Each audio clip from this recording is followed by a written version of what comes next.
They say you are what you eat, so I don't eat chicken feet. But I love me some of Grandma's pickled beets. Well, cut it up, put it in the pan, throw it over your shoulder and see where it lands right here in Farmer's Kitchen. Maters, taters, beans and corn, the cows in the barn and the sheep's been shorn, kids in the barnyard chasing Grandpa's chicken. Spices, slices, cuts and dices, gonna slash your grocery prices right here in Farmer's Kitchen. Help you grow your garden good with recipes to suit your mood. Try some grub you've never tried before. Smash it with a wooden mallet, gonna educate your palate. Right here in Farmer's Kitchen, in Tim Farmer's Country Kitchen.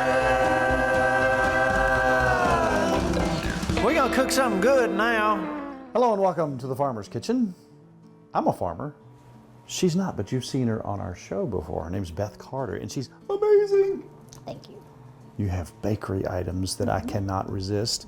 Recently, for Valentine's Day, I think you had a. Tell me about your cinnamon roll, which was just silly. We created a chocolate-covered strawberry cinnamon roll. Our homemade cinnamon rolls with strawberry glaze and a homemade chocolate ganache drizzle on top to make it even better. And way back, well, let's go way back. What was it you made for us the first time? The cake with the plop on the top. Oh. And then, not too long ago, the wonderful Yule log, That was which was beautiful. a hit at our party. And then we got to eat it afterwards. It's nice. So we're going to switch it up. You know, you have been around the world, you've been cooking all over the place, and you wanted to make something a little bit different. I mean, you're going to use lamb tonight. Now, if you didn't use lamb, somebody doesn't want to use lamb, they could use hamburger. Yes, they could use ground beef, or So what are you turkey. making? We are going to make a Mediterranean shepherd's pie. Yeah, it's delicious. So let's get started, excited. because the more we talk, the less we eat. Right, right. All shepherd's pies have their base, which Right. is tomato-based, kind of like a stew. And that's what we're going to do first. But we're going to top this, instead of with mashed potatoes, with sweet potatoes. Yum. It makes it even better. So the first thing we do is we're going to get some oil in our... Let me turn you on some heat. Thank you so much. Lamb, you know, because it's so lean, you need to help it out a little bit with some olive oil, and it's less smoke and a better taste. So the first thing you do is we have chopped some onion and garlic, so we want to start with that. Yeah, we do need help stirring. I have been your stirrer in the past. You have. I almost messed Good up. and bad. Yeah, I know. I almost messed up on something not too long right. ago. So we got onions. And then maybe 2 cloves of garlic. Okay, so once our garlic and onions are translucent, then we're going to add some fresh herbs. And my preference for this is fresh thyme and rosemary. Yum. 2 to 3 teaspoons of fresh thyme and fresh rosemary that are chopped. So once you've stirred that in, now it's time to stir in the lamb. Am I getting paid for this? No, My wife always says I'm a stirrer-upper. you're a stirrer-upper, you're a chopper. Shopper. So we're going to add a pinch of salt, I like a pinch or two. and then we'll re-season after we get all the goodies. Oh, that just smells wonderful. Now this is lamb. Remember, this is ground That is lamb. lamb. And now this is my favorite spice, cumin. Ooh, cumin is good for you. You know, that's an old world spice. It is everything that I make spice. So I put about 2 teaspoons of cumin. So we're going to cook, we're going to brown the lamb till it's all the way done. And we're just going to leave that fat in there, right? We're going to leave it all. Lamb is lean, but it's also the olive oil. And what happens at the end is any extra olive oil soaks into those sweet potatoes, and it's just the best. It's delicious because it's flavored. So once you get your, once the lamb is done or browned, we're going to turn the heat down because we don't want to scorch our tomatoes. And we're going to add a large can, it's probably about 15 to 18 ounces of crushed tomatoes. So once you get to this point, we're going to add some chicken stock or chicken broth. Gotcha. And I've already Always save your chicken stock. Exactly, and just keep it in the freezer, and then you've always got some. So we're going to pour in, this is a 16-ounce container, so we're going to start with 8 ounces and stir it up and see what it looks like. You want this to be more stew-like, and it will thicken up. That looks good to me, because the next wonderful thing that we're going to add is roasted vegetables. We're going to pre-roast butternut squash.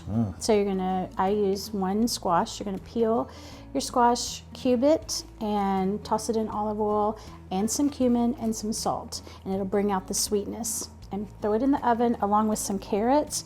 Carrots are sweet as well, so I put a little salt on these too.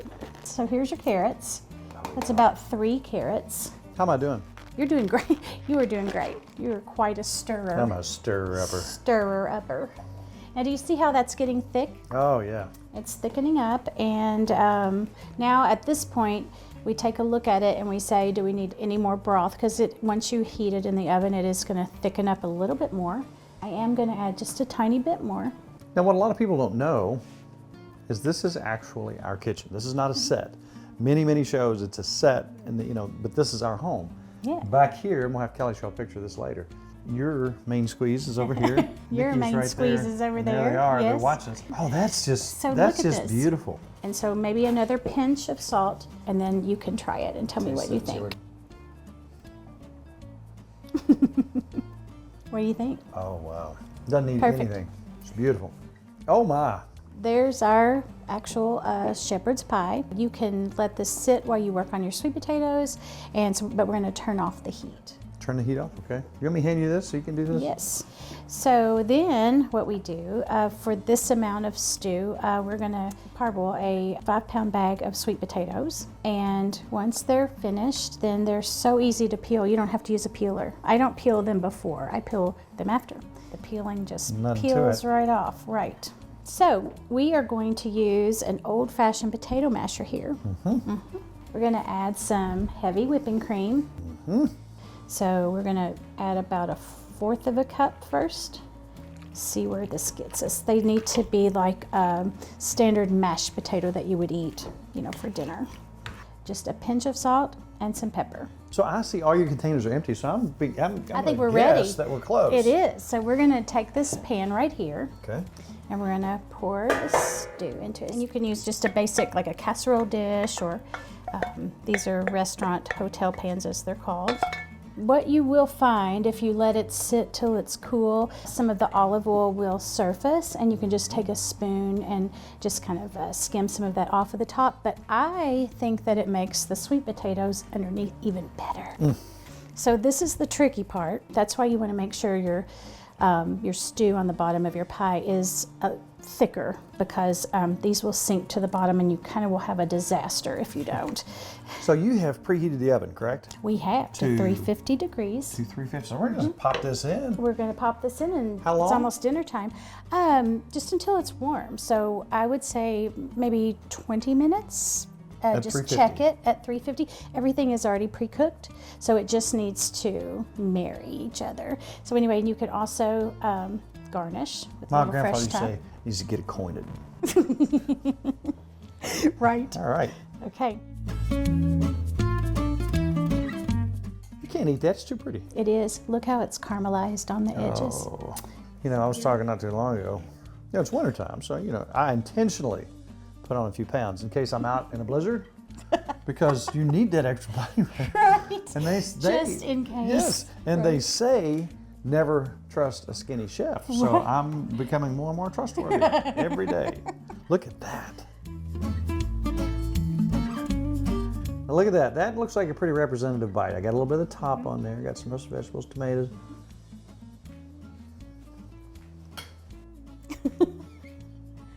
That is so good. Isn't that good? That is And ridiculous. it is. And then the taste, just all those flavors just keep going in your mouth after you've bitten into it. That's a beautiful thing. You got that little, and the lamb. Do lamb if you can. I mean, if you haven't tried it, give it a shot. And try it. Yeah. Just try it. You'll be pleasantly surprised. This is a pleasant dish to where you can kind of ease into eating something like lamb if you've never tried it before. All right, let's get our better halves up here real quick. I got to try it. He can eat off your plate. Can He can. All right, you want a ready? bite. Yeah, I want a bite. What do you think? I love it. I know. Oh, He got wow. to. Isn't that good? That is That's so delicious. really Yes, good. poor Kelly. Kelly doesn't get any. I know. Have you had this before, Barry? It's his I had a favorite. bite today. That's really good. I could probably eat half of that. We got a lot to eat. We can sit down and eat for hours. Yes. We're going to be miserable. We won't be able to walk by the end of the night. Oh, That is really good. thank you so much You're for coming welcome. out and cooking It's for my us. pleasure. This is wonderful. Thank and you. name it again. It's a Mediterranean shepherd's Pie. A la. Using lamb, and look, he cannot stop. I knew it. I know. It's off needs of his own Mom's plate. history here in a minute. Get him his own plate. He's out of control. So that's a wrap on this part of it. We're going to turn the lights out. We're going to sit down and eat like normal people, and then we'll be back with something else in just a second. Don't you love everything Beth cooks? I do. She's a great cook. When you walk past the bakery, you know, when the early morning Yes, donuts are being cooked, I right. know what heaven smells like. that's right. But you know what? It's getting that time. Everybody's wanting to plant some plants and get their garden going. We want to keep this simple. So we're going to do a segment here, and we're going to Kentucky State University. Beautiful farm Oh, yeah. out in Frankfort. Just a wonderful place to visit. And they're doing all kinds of interesting things out there in aquaculture, with goats, with pawpaw trees. They have everything out there. I mean, just amazing. But I wanted an expert who could talk to folks on a very simplistic level for those who might be wanting to start a garden who've never done it before. So I talked to Megan, and she said she would help us. So she's going to step us through the very simple process of starting your own tomatoes, and she's going to do that right now.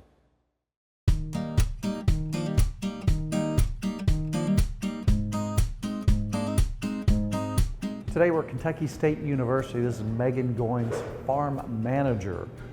You know, we were talking earlier about how many people have turned on to gardening the last couple of years. Even pre-pandemic, there was a lot of people, like from 2005 to 2013, the numbers went through the roof.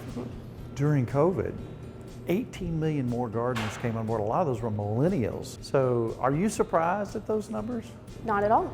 What do you think that caused that? I think people are more aware of where their food comes from, and they want to know how it's being grown, what's put on it, how it gets to them. I think people are taking a bigger interest in where their food comes from. Now here at KSU, I can imagine there's a whole lot of folks that you're around that you want to teach these things to and have never been hands-on. Today we're just going to talk about, so many people want to grow tomatoes. Yes. We know that, and we know why, because they're wonderful. And also peppers. Those are two things that are probably used in more recipes: tomatoes, onions, and green peppers. Yeah. So today, can you walk us through, let's pretend like folks out there have never done any gardening at all. Can you walk us through how you would start your tomatoes in home? Yeah, absolutely. Well, first you want to decide, there's thousands of varieties of tomatoes, and so you want to decide which ones you like and which are suited for the area that you live in and will grow well. There's different tomatoes that are disease and pest resistant. So I think that's the first step, is decide which kind of tomatoes you want. You get your seed. There's tons of different ways to garden. You can start your seeds in a greenhouse. You can start them outside.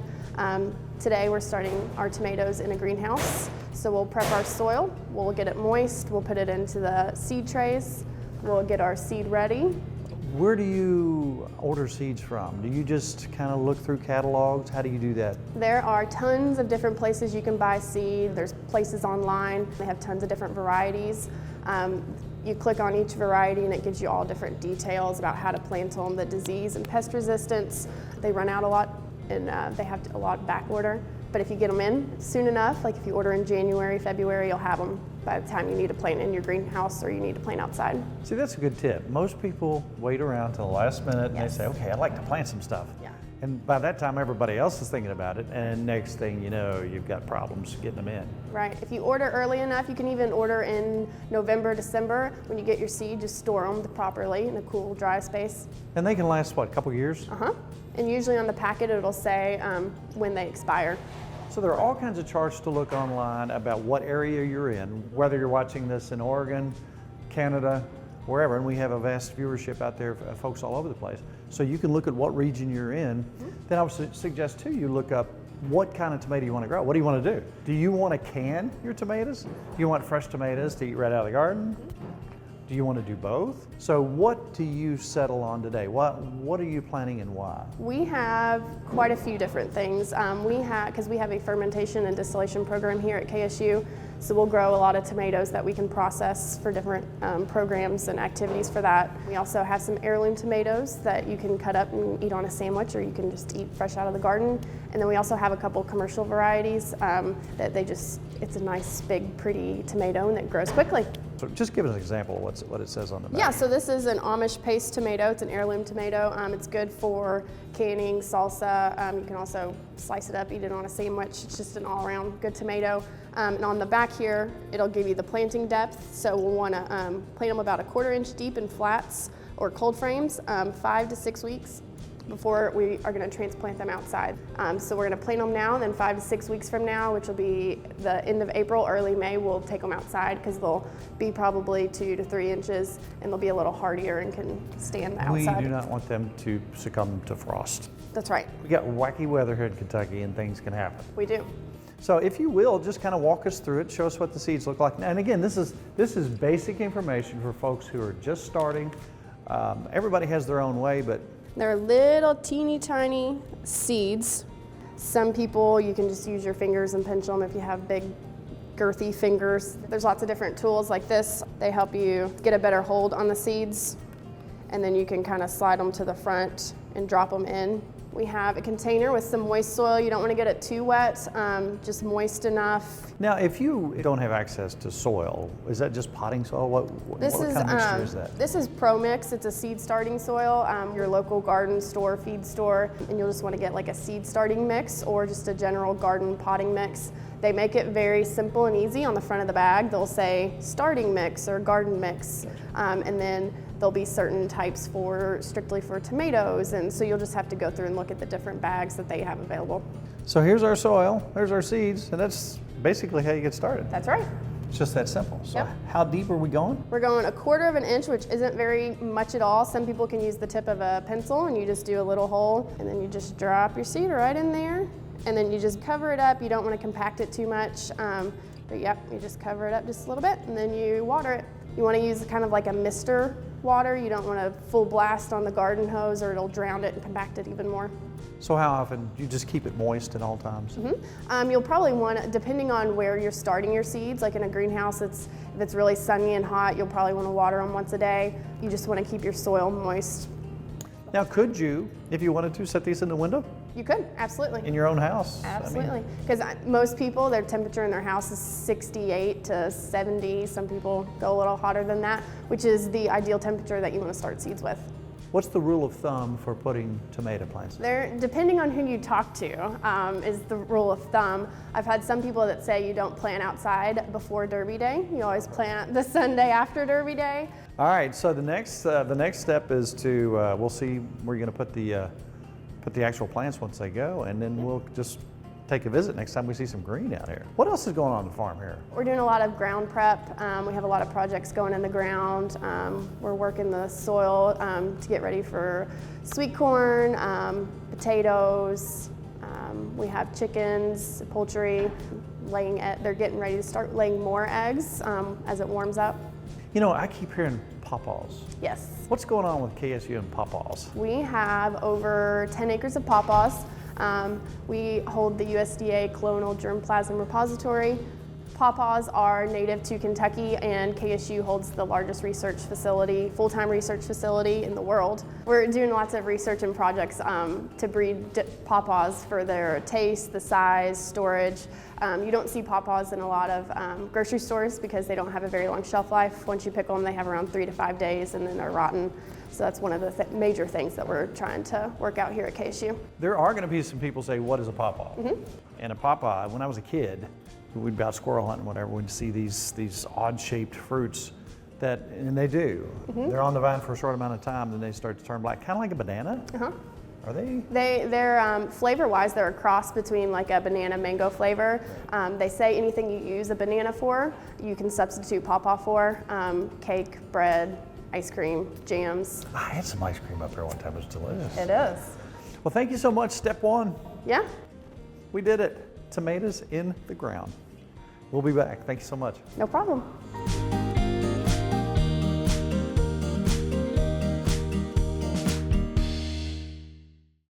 The last couple of years, we did something that we haven't done in a while. but it really got a lot of attention. So this year, before it happens, I'm gonna throw a warning sign up. That's right. When the crappie get ready to bite, mid-March, starting April, what happens? Redbud. What happens when the redbuds bloom? We make jelly. That's what we Make do. jelly.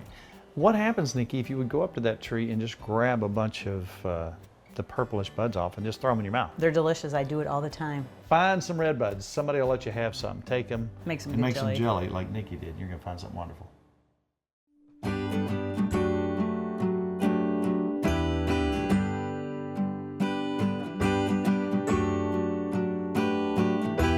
Now we're gonna make another small batch of our seasonal jelly. Yeah. And again, this is not to keep around through Christmas. Right. Now, if you wanted to pressure can it, that'd be a whole different story. Yeah. This is just a quick and easy batch for the next couple weeks, and boom, we're done. Right. All right, Mrs. Farmer, we had a late frost, and it just about ruined this tree, but we got plenty of trees right down the hollow that are good to go. So we're gonna take about a cup. Yeah, need And 1 cup. We need 1 cup, and we're good to go. Yes. Small batch. Now, these are good to eat right off the tree. They really are. They really have a nutty, even sweet taste.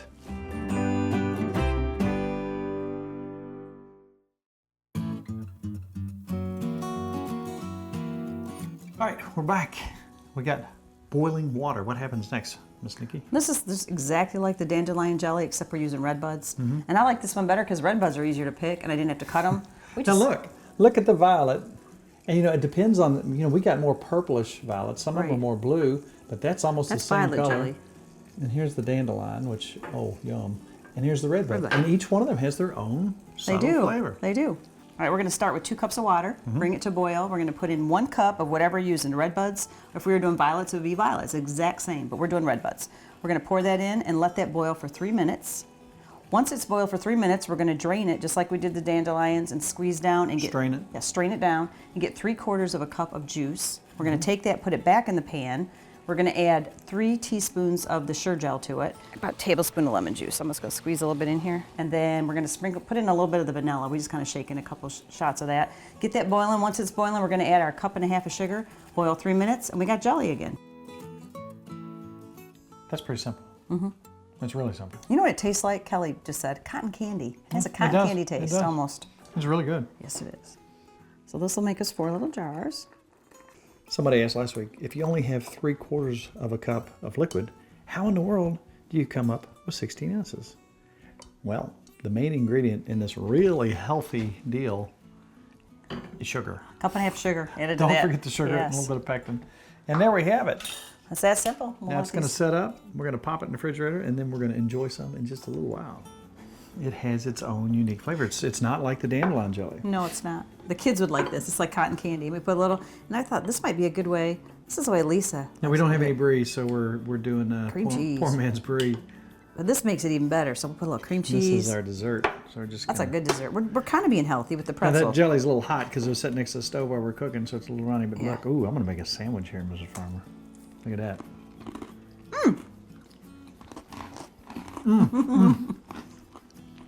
I could just eat. That's good. And with the salty pretzel, that's perfect. That's a perfect appetizer. That's gonna be a gooey mess, and I love it. Yes, it is. Lots of people might be thinking, well, how in the world could I get some of those recipes like that? And Mrs. Farmer, if you were picking up your sled dog Okay. in Alaska and somebody Yes. came up to you and said, Mrs. Farmer, because we do have yours in Alaska, Then we do. how do I get your recipes? What would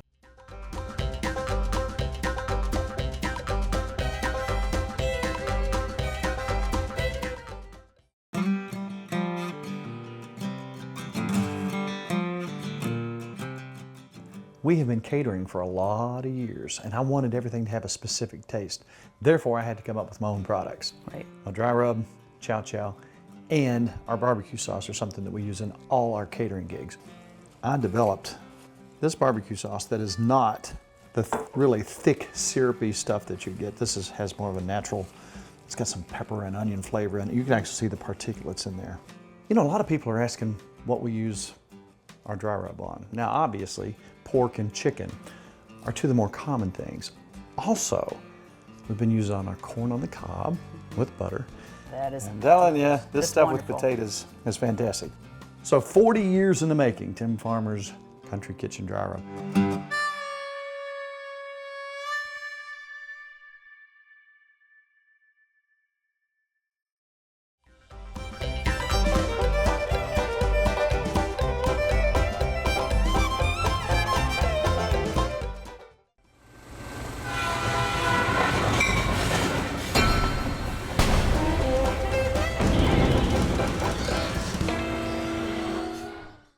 Funding for Tim Farmer's Country Kitchen is brought to you by Emerson Farms Country Store.